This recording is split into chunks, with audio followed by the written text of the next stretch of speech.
പതഞ്ജലി എന്നുള്ള രീതിയിൽ വിവിധങ്ങളായ ഔഷധങ്ങൾ എന്ന പേരിൽ പല സാധനങ്ങളും തട്ടിക്കൂട്ട് സംഭവങ്ങളും വിപണിയിൽ ഇറക്കുന്ന ഒരു കമ്പനിയുണ്ട്, ബാബ രാംദേവിൻ്റെത്. ഞാനങ്ങനെ തട്ടിക്കൂട്ട് സാധനങ്ങൾ എന്നൊക്കെ പറയാൻ കാരണം എന്താണ്? അവരുടെ പല പരസ്യങ്ങളും സുപ്രീം കോടതിയും വിവിധ സംസ്ഥാനങ്ങളിലെ ഹൈക്കോടതിയും നിരോധിച്ചു. അത് പരസ്യം ചെയ്യരുത്, കാരണം ആ പറയുന്ന നന്മ അതിലില്ല എന്ന് പറഞ്ഞിട്ട്. ഒന്നും രണ്ടൊന്നുമല്ല. അദ്ദേഹം ഈയിടെ ഒരു പുതിയ ജിഹാദ് കണ്ടുപിടിച്ചു, ഷർബത്ത് ജിഹാദ്. എന്താ ഷർബത്ത് ജിഹാദ്? ഹംദർദ് എന്ന് പറയുന്ന പഴയ യുനാനി മെഡിസിൻ കമ്പനിയുണ്ട്. ഹംദർദ് ഇന്ത്യയുടെ ആരോഗ്യത്തിൽ വലിയ സംഭാവന നൽകിയവരാണ് പറഞ്ഞത്. നമ്മുടെ നാട്ടിലേക്ക് യുനാനി മെഡിസിനൊക്കെ ഒരു കുറച്ച് വർഷം മുന്നേ മുതലാണ് മെല്ലെ മെല്ലെ കടന്നു വരുന്നത്. ഇപ്പോൾ മർക്കസ് നോളജ് സിറ്റിയുടെ ഭാഗമായി യുനാനി മെഡിക്കൽ കോളേജൊക്കെ ഉണ്ട്. അത് ആയുഷ് എന്ന് പറയുന്ന ഗവൺമെന്റ് അംഗീകരിച്ച ചികിത്സാ രീതികളിൽ പെട്ട ഒന്നാണ്. സഹസ്രങ്ങൾ പഴക്കമുണ്ട്. യുനാൻ എന്ന് പറഞ്ഞാൽ തന്നെ ഗ്രീക്കാണ്. യുനാനി മെഡിസിൻ എന്ന് പറഞ്ഞാൽ ഗ്രീക്കുകാർ ഉപയോഗിച്ച, സോക്രട്ടീസും മറ്റും ഉപയോഗിച്ച പഴയ മരുന്നാണ്. എത്രത്തോളം എന്ന് വെച്ച് കഴിഞ്ഞാൽ മർഹം മസീഹ് എന്നൊക്കെ പറയുന്ന ഒരു ഓയിൻമെന്റ് അതിലുണ്ട്. ചില ആളുകളൊക്കെ പറയുന്നത് ഈസാ നബിയുടെ കാലത്തുണ്ട് അതെന്നാണ്. ഇപ്പോഴും അത് തുടർന്നു വരുന്നു. എത്ര മാറാത്ത വ്രണങ്ങളും അതുകൊണ്ട് മാറുന്നതാണ് അതിന്റെ ആളുകൾ പറയുന്നത്.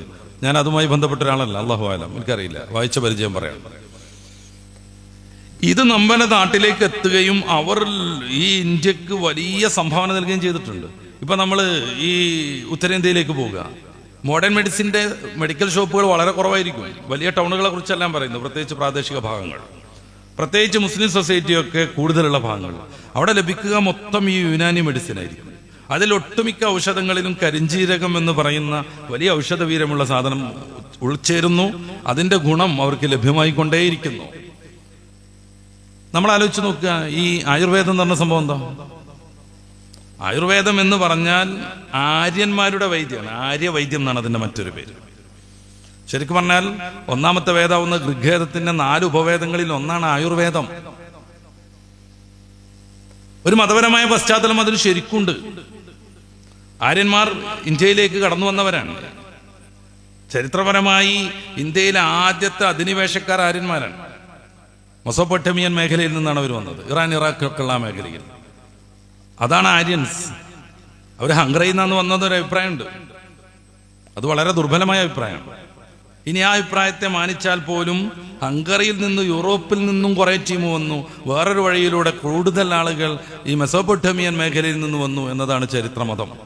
അതുകൊണ്ടാണ് സംസ്കൃതത്തിൽ ശരിക്കും 2 ഭാഷകൾ എന്ന് തോന്നും വിധത്തിൽ 2 കൈവഴികൾ ഉണ്ടാകുന്നത്.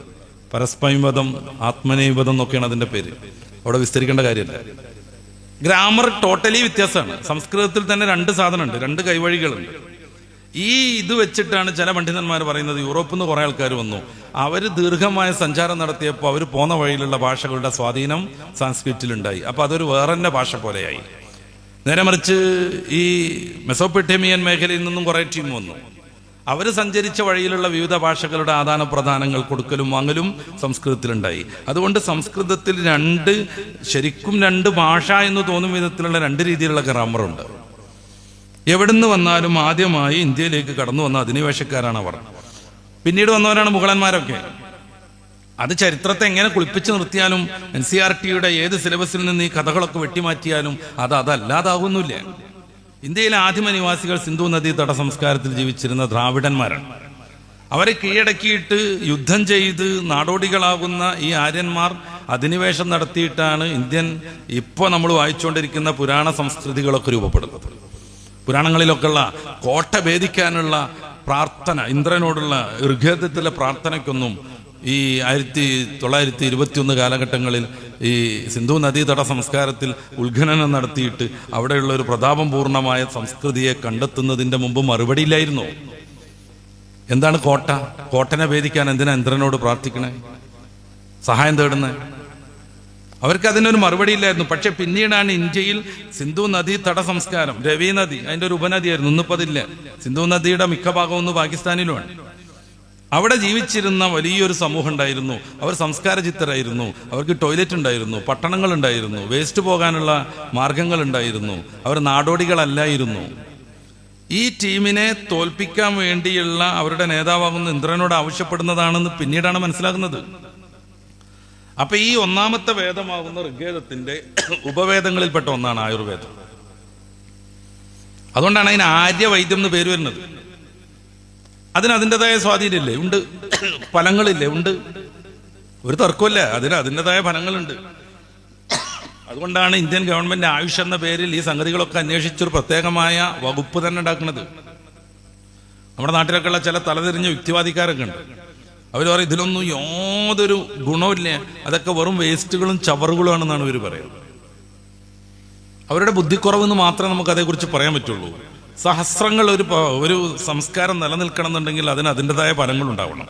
ഞാൻ പറഞ്ഞു, സോക്രട്ടീസിന്റെ കാലം മുതലൊക്കെ ചികിത്സാ രംഗത്ത് സജീവമാണ് യുനാൻ എന്ന് പറയുന്ന ആ ഒരു വൈദ്യശാസ്ത്രം.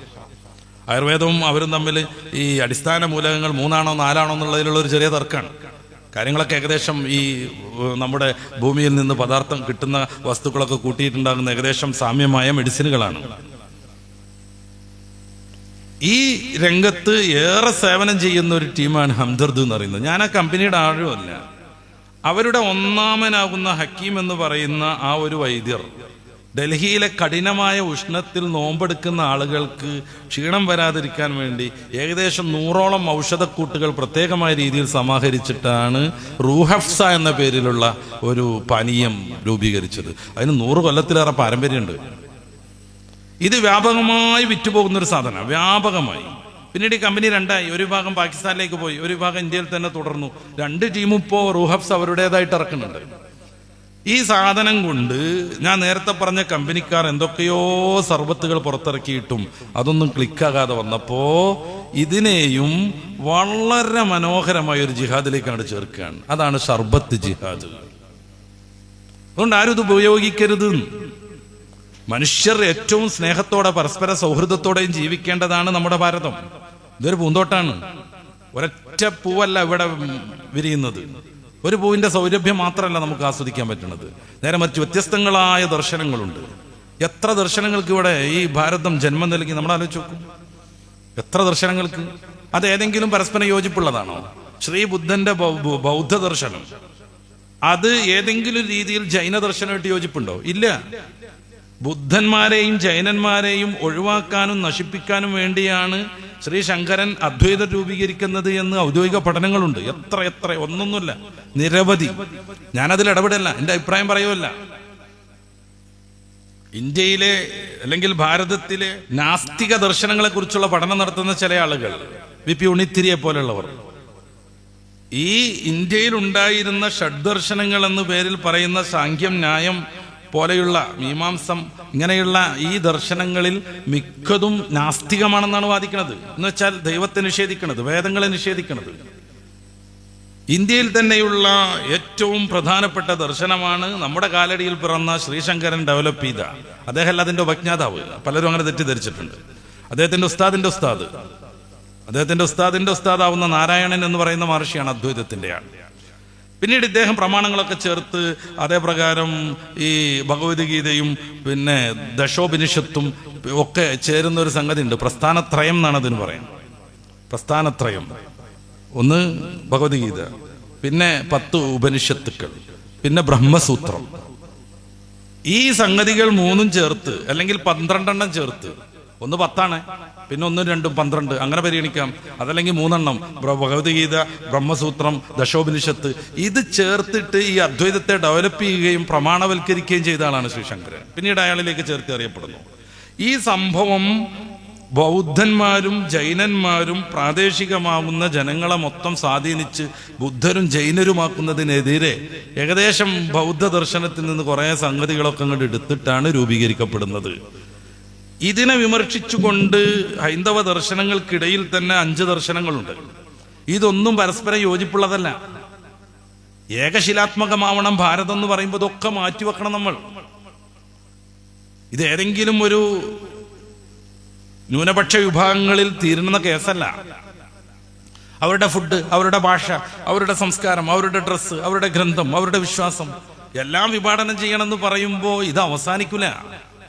ശ്രീ ശങ്കരന്റെ അദ്വൈതത്തെ ശക്തമായി വിമർശിച്ചുകൊണ്ടാണ് ശ്രീ രാമാനുജരുടെ ആചാര്യരുടെ വിശിഷ്ടാദ്വൈതം വരുന്നത്. ഇതിനെ തന്നെ വിമർശിച്ചുകൊണ്ടാണ് ശ്രീ മാധ്വന്റെ ദ്വൈതം വരുന്നത്, നിംബാർക്കന്റെ ദ്വൈദ്വാദ്വൈതം വരുന്നത്, വല്ലഭന്റെ ശുദ്ധാദ്വൈതം വരുന്നത്. 5 ദർശനങ്ങൾ. ഈ 5-ൽ ഒന്നുപോലും മറ്റൊന്നിനോട് യോജിപ്പില്ല.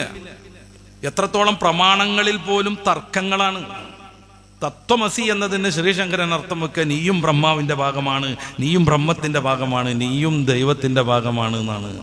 നേരെ മറിച്ച് മാധ്വാചാര്യൻ അർത്ഥം വെക്കുക അങ്ങനല്ല.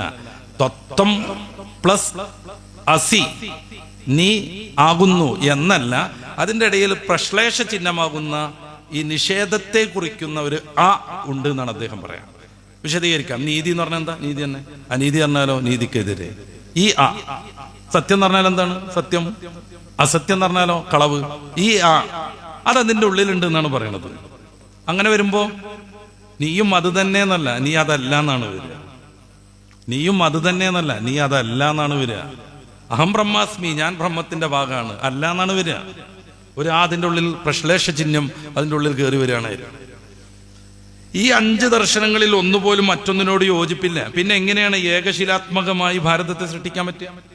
ശൈവരുടെ വിശ്വാസമല്ല വൈഷ്ണവർക്ക്, വൈഷ്ണവരുടെ വിശ്വാസമല്ല ശൈവർക്ക്, ഈ 2 ടീമിന്റെ വിശ്വാസമല്ല ഗണപതിയർക്ക്. ഇതെല്ലാം നിലനിൽക്കുന്നുവെങ്കിൽ ഭാരതത്തിനുണ്ടാകുന്ന ഒരു സൗന്ദര്യമുണ്ട്. അതിന്റെ ഭാഗം തന്നെയാണ് ഇസ്ലാമിക സംസ്കാരം, അതിന്റെ ഭാഗം തന്നെയാണ് ക്രൈസ്തവ സംസ്കാരം.